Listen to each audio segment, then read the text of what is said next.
तो हम लोग जीएस में क्या करने वाले थे, कल नहीं हो पाया था।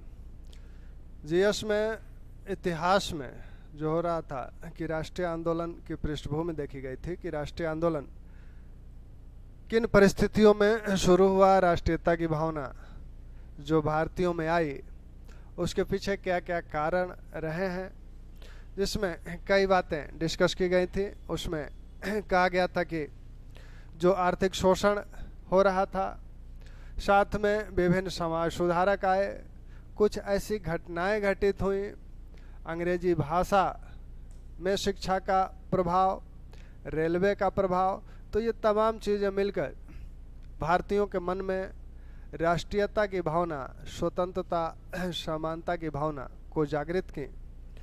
इसी क्रम में कुछ भारतीय भाषा संगठनों का भी गठन हुआ, कुछ पत्र पत्रिकाएं भी आईं। तो जो महत्वपूर्ण संगठन थे उस समय, महत्वपूर्ण संगठन, तो इन संगठनों की अगर बात देखी जाए तो कुछ ऐसे संगठन हैं जो उस दौरान गठित हुए थे। उसके पहले मतलब 1885 भारतीय राष्ट्रीय कांग्रेस के गठन के पहले कुछ महत्वपूर्ण संगठन थे। हालांकि उनका प्रभाव सीमित था, उनकी कार्य क्षमताएं जो थी वो एक सीमा में बंधी हुई थी, फिर भी ये संगठन स्थापित हुए थे। आपने देखा था कि जब विवियन डेरोजियो ने यंग बंगाल आंदोलन चलाया था तो उस दौरान उन्होंने एकेडमिक एसोसिएशन का गठन किया था 1828 में। फिर society for acquisition of general knowledge का गठन 1838 में उनके समर्थकों ने किया। इसी तरह से पैट्रियाटिक एसोसिएशन का गठन 1838 में बंगाल में हुआ। फिर इसके पहले ही 2 साल पहले ही बंग भाषा प्रकाशन सभा का गठन 1836 में हुआ था। तो ये विभिन्न संगठन हैं जिनके विषय में बार बार पूछा जाता है। तो महत्वपूर्ण जो संगठन है उसमें आपका debating club, society for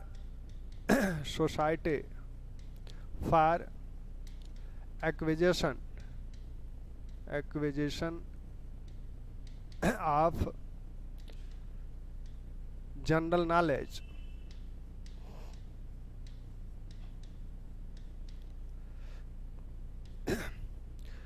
students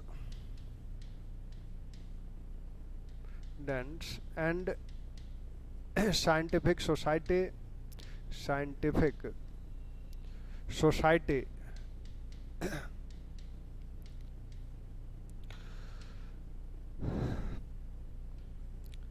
patriotic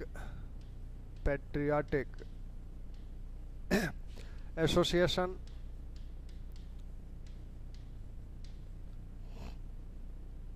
ये बंग भाषा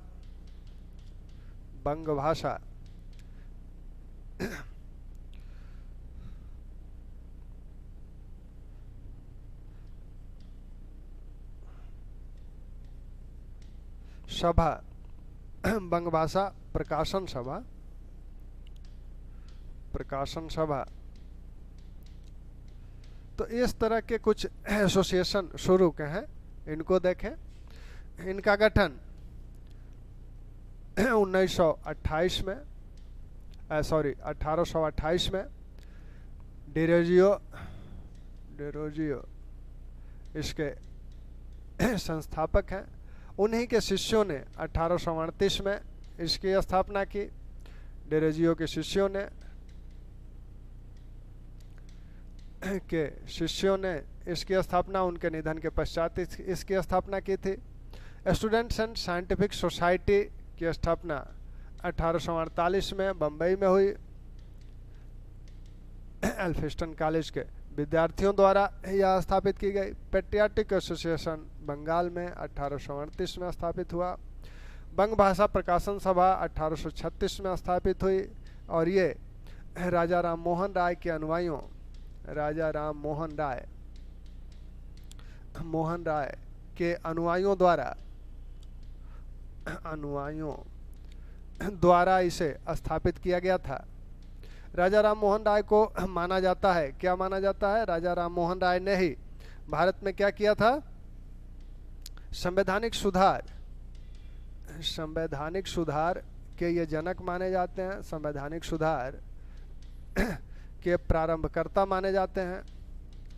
तो इन्हीं का अनुसरण करते हुए बंग भाषा प्रकाशन सभा विभिन्न जो समस्याएं थी जनता की, उन समस्याओं के संदर्भ में ये सरकार को प्रार्थना पत्र, याचना आदि देती थी, जिससे इन समस्याओं का निराकरण किया जा सके। इसके बाद जो संस्थाएं गठित हुई, उसमें एक संस्था जो भारत की पहली राजनीतिक संस्था एक तरह से मानी जाती है, वो है land holder society. Land holders society, land holders society 1838, Dwarkanath Thakur या टैगोर, राधाकांत देव, राजा काली कृष्ण,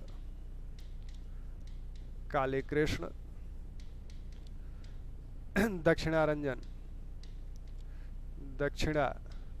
रंजन मुखर्जी, इन लोगों से मिलकर इन लोगों ने लैंड होल्डर सोसाइटी की स्थापना की। इनका मकसद क्या था, लैंड होल्डर सोसाइटी की स्थापना का मकसद था, ये जमींदारों का संगठन है और जमींदारों की समस्याओं, यह जमींदारों का संगठन है। इसमें अभी जो संगठन बन रहे हैं, ये पहला राजनीतिक संगठन माना जाता है। अभी जो संगठन बन रहे हैं उसमें भारत में जो यूरोपियन रह रहे थे, गैर सरकारी यूरोपियन, वो लोग भी इन संगठनों में भाग ले रहे हैं। जैसे इस संगठन में आपके यूरोपियनों में काभरी, ब्रायड, बाफर्ड, डिकेंस, थियोडोर डिकेंस, ये लोग इस संगठन में साथ हैं। ये जो इसके यूरोपियन सचिव हैं, ये यूरोपियन सचिव थे इस संगठन के। क्राफर्ड जो है लंदन में इसके प्रतिनिधि थे, लंदन में इसके प्रतिनिधि थे। तो इस सभा ने सिर्फ अपना क्षेत्र भारत तक ही सीमित नहीं रखा, बल्कि लंदन में भी अपने प्रतिनिधियों को नियुक्त करने का प्रयास किया। इस सभा का उद्देश्य था कि भारत के जो ब्रिटिश भारत है उसके सभी जिलों में इसकी शाखाएं स्थापित हों। लेकिन यह किसके हितों की रक्षा करने के लिए, जमींदारों का संगठन है, जमींदारों के हितों की रक्षा के लिए गठित किया गया है। और साथ में यह भी कहा गया था कि जो लोग जमीन से जुड़े हुए हैं, भूमि से जुड़े हुए हैं, उनके हितों का भी ख्याल रखा जाएगा। लेकिन बाद में क्या हुआ कि इस संगठन में जब यहाँ थॉमसन इस संगठन से जुड़े, तो थॉमसन के जुड़ने के बाद इसके जो यूरोपियन सदस्य थे, ये लोग उन्हें पसंद नहीं करते थे, ये लोग छोड़ के चले गए। और 1839 में ही इंडिगो प्लांटर्स एसोसिएशन का गठन हुआ था। इंडिगो प्लांटर्स एसोसिएशन का गठन हो गया। तो इससे ये हुआ कि इंडिगो का मतलब नील से है, तो नील से संबंधित जो जमींदार थे, उन लोगों ने अपना एक अलग संगठन बना लिया। जब उन लोगों ने अपना एक अलग संगठन बना लिया, तो इसके कुछ सदस्य जो नील से जुड़े हुए थे, जो जमींदार, वो इस संगठन में चले गए। तो ये संगठन थोड़ा सा और कमज़ोर हो गया। तो इस संगठन की महत्ता इसमें है कि हालांकि यह जमींदारों के हित में ही था, लेकिन कोई भी एक ऐसा संगठन बना जो राजनीतिक रूप से अपने हितों की बात करे, भले ही यह सीमित रूप से था, तो इसकी महत्ता इसी में है।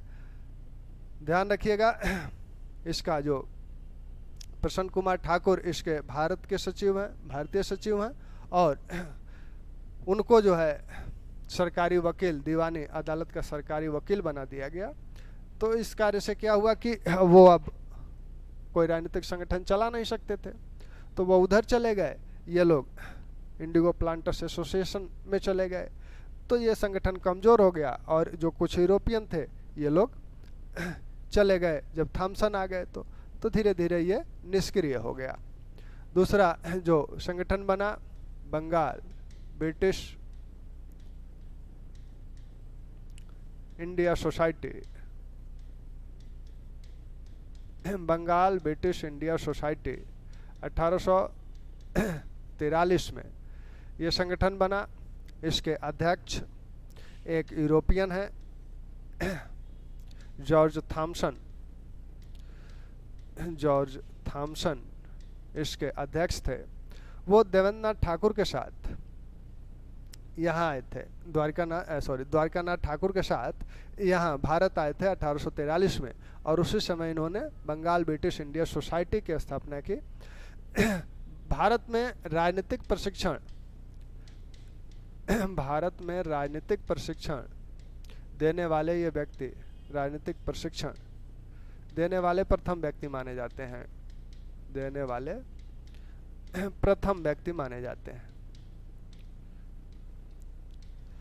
तो अगर ये कहा जाए कि राजनीतिक रूप से प्रशिक्षित करने वाला कौन व्यक्ति है, प्रथम व्यक्ति, तो जॉर्ज थॉमसन है।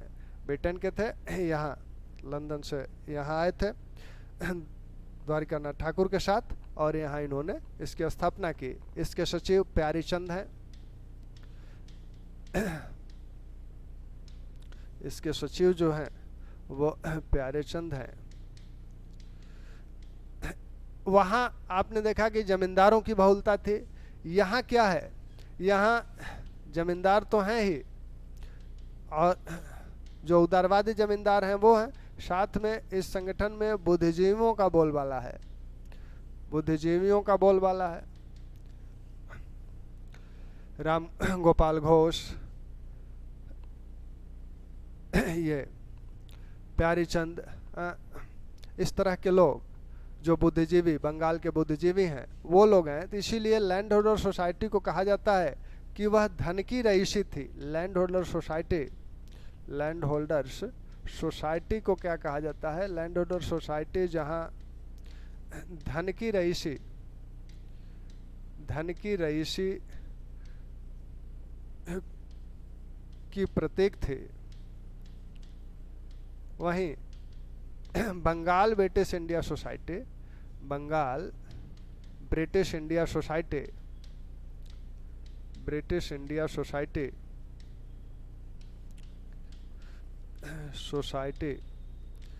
बुद्धि की रईसी का प्रतीक थी, बुद्धि की रईसी का प्रतीक थी।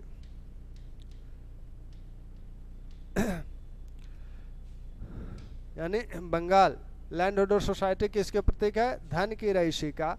और बंगाल ब्रिटिश इंडिया सोसाइटी किसकी प्रतीक है? बुद्धि की रईसी का। यहाँ बुद्धिजीवियों की संख्या, व्यापारियों और बुद्धिजीवियों की संख्या अधिक थी। कुछ उदारवादी लैंड होल्डर्स भी थे, जमींदार्स भी थे। लेकिन बाद में क्या हुआ कि जब इनके कार्यों पर सरकार की टेढ़ी नज़र पड़ी, तो इसके जो ब्रिटिश सदस्य थे वो धीरे धीरे देशद्रोह का अपराध उन पे न लगे, आरोप न लगे, इसलिए वो धीरे धीरे इससे अलग होने लगे। तब जाकर 1851 में एक संस्था का गठन हुआ, लैंड होल्डर सोसाइटी और बंगाल ब्रिटिश इंडिया सोसाइटी दोनों को मिलाकर ब्रिटिश इंडियन एसोसिएशन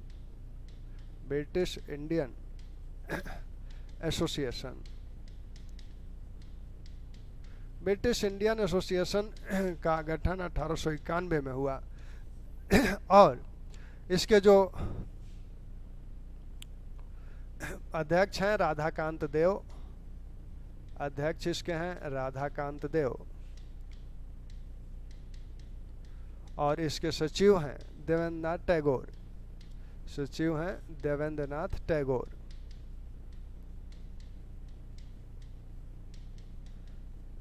इसका भी उद्देश्य वही है कि भारतीयों की समस्याओं को सामने रखा जाए और बड़े ही सोच समझ के इसके उद्देश्य बनाए गए थे, क्योंकि ऐसा कोई संगठन उस समय नहीं बनाया जा सकता था तो जो सीधे सीधे सरकार का विरोध करे, क्योंकि ऐसे संगठन बनाने के पहले ही वो कुचल दिया जाता।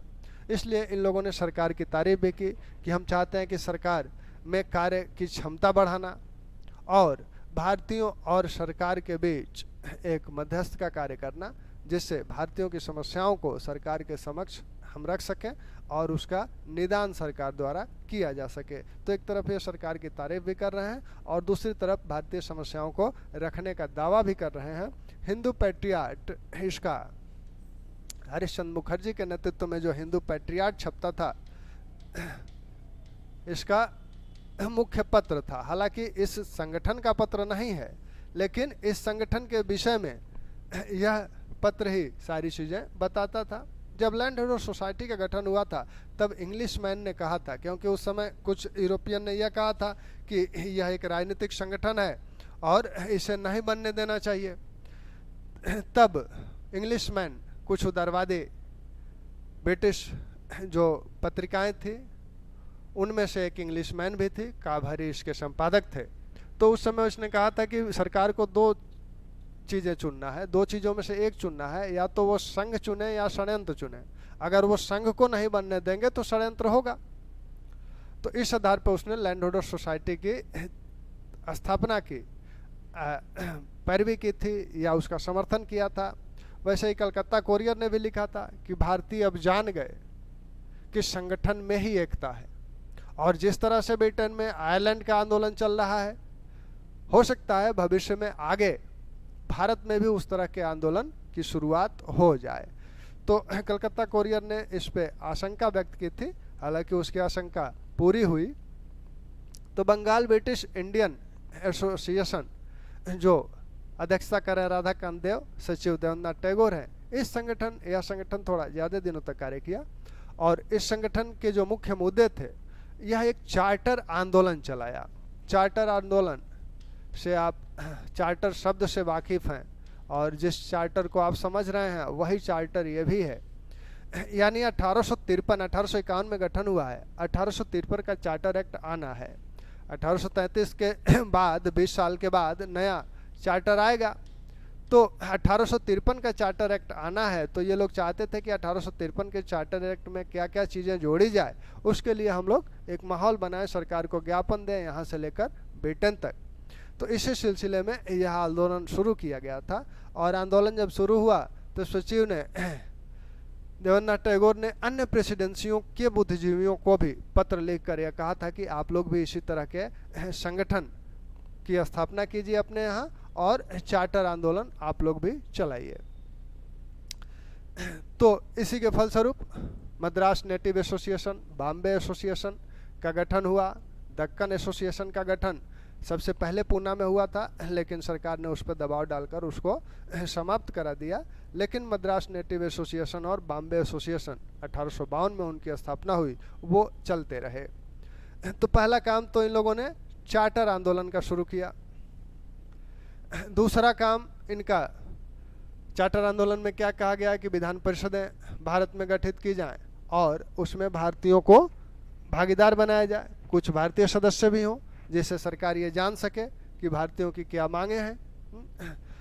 अगर ऐसा नहीं होता है तभी 1857 जैसे विद्रोह होते हैं। इन सभी संगठनों ने, इसने और बॉम्बे एसोसिएशन ने, मद्रास नेटिव एसोसिएशन ने, इन सभी ने 1857 विद्रोह की भर्त्सना की थी, आलोचना की थी कि 1857 विद्रोह नहीं होना चाहिए था। तो चार्टर आंदोलन के माध्यम से ये कार्य किया जा रहा है। दूसरा कार्य जो किया जा रहा है वो आपका ICS की जो परीक्षा है उसके संदर्भ में बाद में इसने ये कार्य किया अपने स्थापना के काफ़ी समय बाद, जब 1866 में ICS की उम्र घटाकर 22 से घटाकर 21 की गई, तब इसने उस संदर्भ में भी एक आंदोलन चलाया। साथ में 1860-61 का जो अकाल पड़ा था, तो उस अकाल में भी इस संगठन ने महत्वपूर्ण भूमिका निभाई राहत कार्य के संदर्भ में। तो इस प्रकार यह संगठन कार्य करता रहा। फिर इसका स्थान बंगाल में इंडियन एसोसिएशन जब सूर्यनाथ बनर्जी के नेतृत्व में गठन हुआ 1876 में, तब उसने ले लिया। इसके अनुरोध पर मद्रास में जिस संगठन की स्थापना हुई वो संगठन आपका था, हालांकि यह फरवरी, इस सबसे पहले इसके अनुरोध पर सबसे पहले जो संगठन स्थापित हुआ वो 1 फरवरी 1852 को इसके अनुरोध पर सबसे पहला इसके अनुरोध पर सबसे पहले जिस संगठन की स्थापना हुई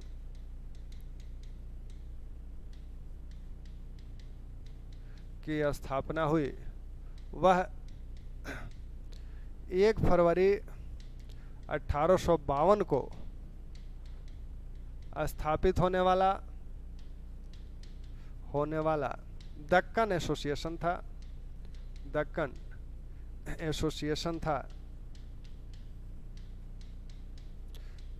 एसोसिएशन था, परंतु सरकार ने दबाव डालकर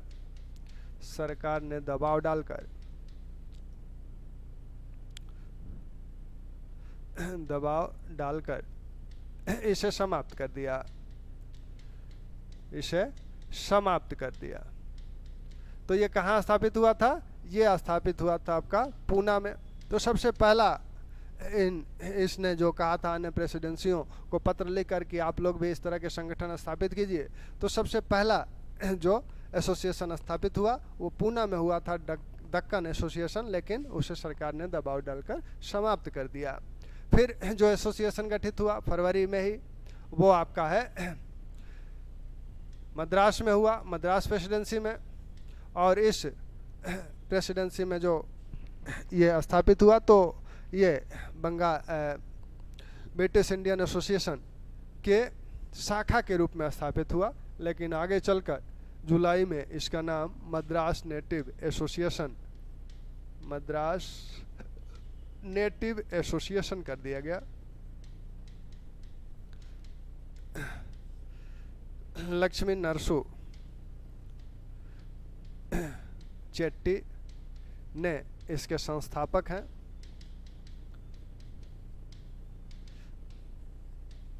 अध्यक्ष इसके शिवाई मुदालियर हैं।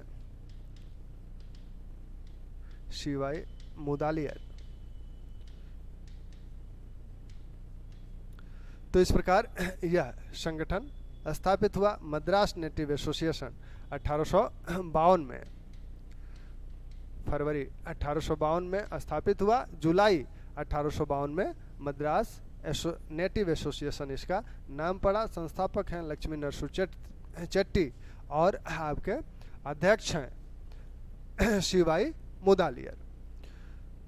इस संगठन ने भी चार्टर के लिए प्रयास किया, ज्ञापन दिए गए। ब्रिटिश लेविन ने यहाँ ब्रिटेन में अपना प्रतिनिधि एसोसिएशन ने लेविन को बनाया था, और उसने जो ज्ञापन दिया उसमें यह कहा कि सरकारी अधिकारी भू राजस्व वसूलते हैं तो किसानों को टार्चर करते हैं, ऐसा इस एसोसिएशन ने सरकार पर आरोप लगाया। इस एसोसिएशन ने सरकार पर आरोप क्या लगाया कि भू राजस्व वसूली के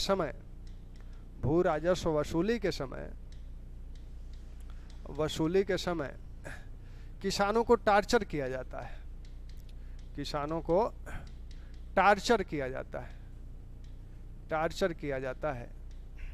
तो जब किसानों को टार्चर किया जाता है, इस तरह का इतना बड़ा आरोप ब्रिटिश संसद में लग रहा है, तब इसकी जांच हुई और टार्चर आयोग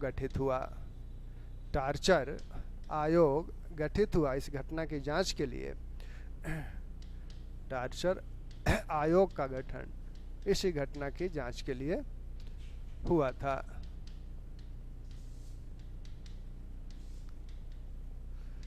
इसके नेताओं को कहा गया कि आप प्रमाणित करें कि कहाँ टार्चर होता है। हालांकि ये लोग प्रमाणित नहीं कर पाए, लेकिन इससे ये एसोसिएशन चर्चा में रहा। अपने टार्चर आंदोलन आयोग के और टार्चर का आरोप लगाने के संदर्भ में, तो अगर कहा जाए कि टार्चर आयोग कहाँ गठित हुआ था, तो मद्रास प्रेसिडेंसी में गठित हुआ था। किस लिए गठित हुआ था? किसानों के साथ भू राजस्व में अधिकारियों द्वारा उन पर अत्याचार या टार्चर किया जाता है, इस तरह यह आरोप जब लगाया गया था मद्रास नेटिव एसोसिएशन द्वारा, तो उसी की जांच के लिए यह टार्चर आयोग का गठन हुआ था। बम्बई प्रेसिडेंसी में बॉम्बे एसोसिएशन का गठन 1852 में हुआ। 1852 में जमशेद जी जीजाबाई,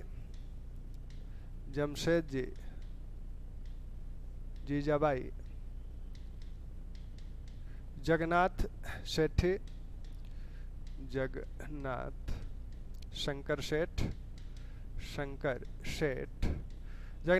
सेठ इसके अध्यक्ष हैं। जमशेद जीजाबाई अधिष्ठ अध्यक्ष हैं, सम्मानित अध्यक्ष हैं। कार्य करने वाले जगन्नाथ शंकर सेठ हैं, दादा भाई नौरोजी हैं, दादा भाई नौरोजी।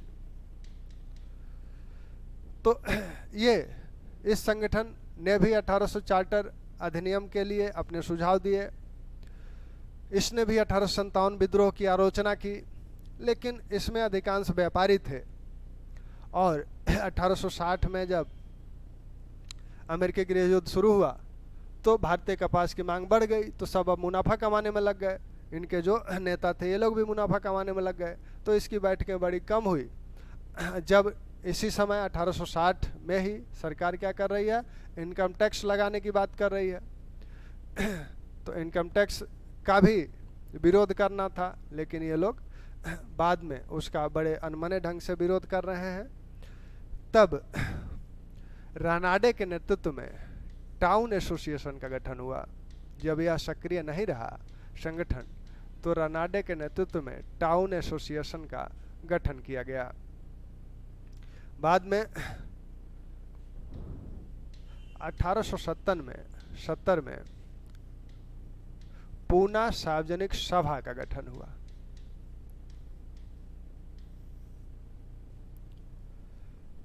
पूना सार्वजनिक सभा एक सक्रिय संगठन है, और इसमें जो नेता हैं, जो लोग नेतृत्व करता है, इसमें गणेश वासुदेव जोशी संस्थापकों में है। गणेश वासुदेव जोशी इसके संस्थापकों में है। साथ में रानाडे हैं।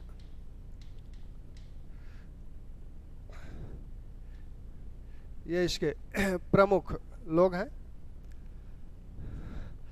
वासुदेव गणेश जोशी जो हैं, इस संगठन के हृदय माने जाते हैं, और रानाडे इस संगठन के मस्तिष्क माने जाते हैं।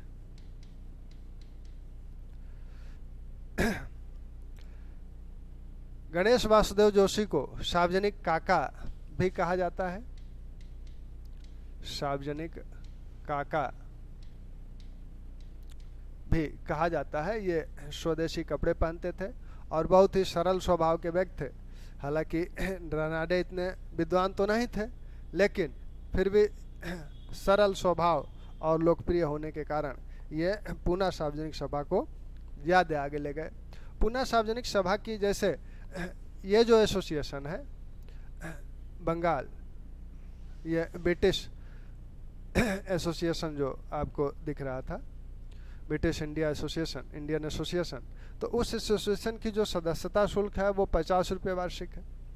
50 रुपये वार्षिक है, बाद में उसे कम करके 10 रुपये किया गया, फिर 5 रुपये किया गया।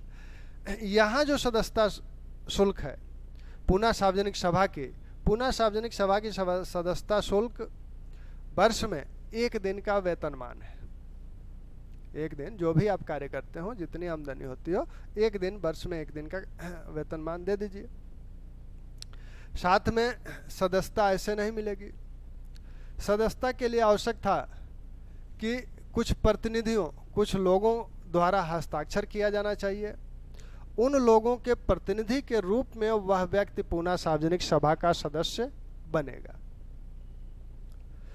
यानी सीधे सीधे कोई सदस्य नहीं बनेगा, कुछ व्यक्तियों द्वारा उसका समर्थन किया जाना चाहिए और ये वो हस्ताक्षर करें ऐसे पत्र पर कि हम लोग अपनी ओर से इन्हें बोलने का प्रतिनिधित्व करने का अधिकार देते हैं।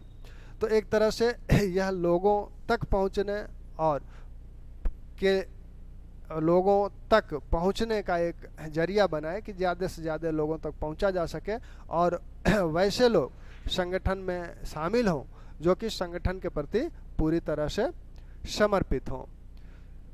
तो ये आपका पूना सार्वजनिक सभा है। अब पूना सार्वजनिक सभा ने क्या क्या किया? पूना सार्वजनिक सभा ने कुछ इस तरह का कार्य किया। इसने कहा कि बेटे संसद में 16 भारतीय प्रतिनिधि भी हों। क्यों हों? क्योंकि इसने कहा कि फ्रांस में जैसे फ्रांस में जो भारत का उपनिवेश है तो फ्रांस के भारतीय उपनिवेश से यहाँ के प्रतिनिधि वहाँ के संसद में होते हैं, उसी प्रकार बेटे संसद में 16 प्रतिनिधि भारत की ओर से भी हों। 4 प्रतिनिधि आपके तीनों प्रेसिडेंसियों से हों, 2 उत्तर पश्चिम प्रांत से हो, 2 पंजाब से हो। तो इस प्रकार 16 प्रतिनिधि उसमें शामिल हो जाएं। क्वार्टरनरी जनरल नामक क्वार्टरनरी जनरल नामक इसकी अपनी पत्रिका थी, त्रैमासिक। इस त्रैमासिक पत्रिका के माध्यम से यह अपने लोगों तक पहुंचती थी, अपनी बातों को बताती थी, जो विधानसभा में चर्चा होती थी उसको छापती थी। तो यह एक सुझाव इसने दिया था 16 लोगों को ब्रिटिश संसद में भारतीय प्रतिनिधित्व के लिए। साथ में यह सभा जो सभाएं करती थी, नुक्कड़ नाटक, इन माध्यमों से करती थी जिससे लोगों को आकर्षित किया जा सके। इस सभा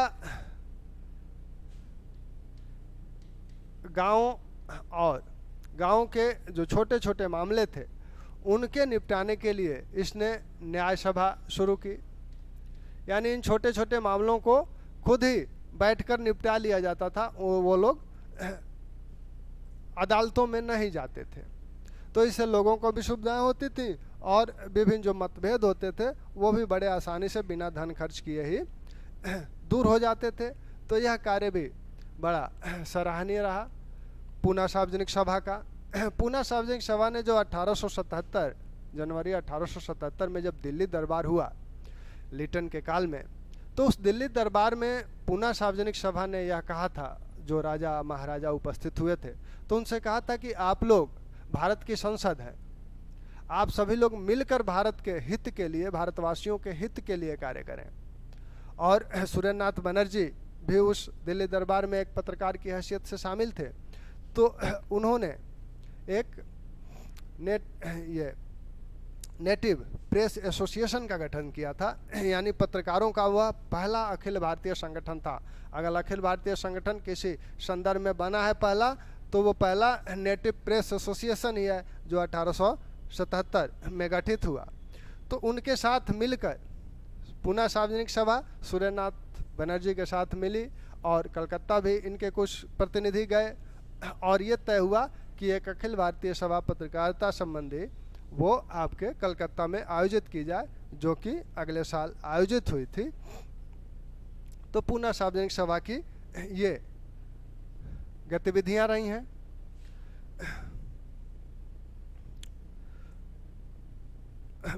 अब पूना सार्वजनिक सभा में सबसे सक्रिय आपके रनाडे हैं।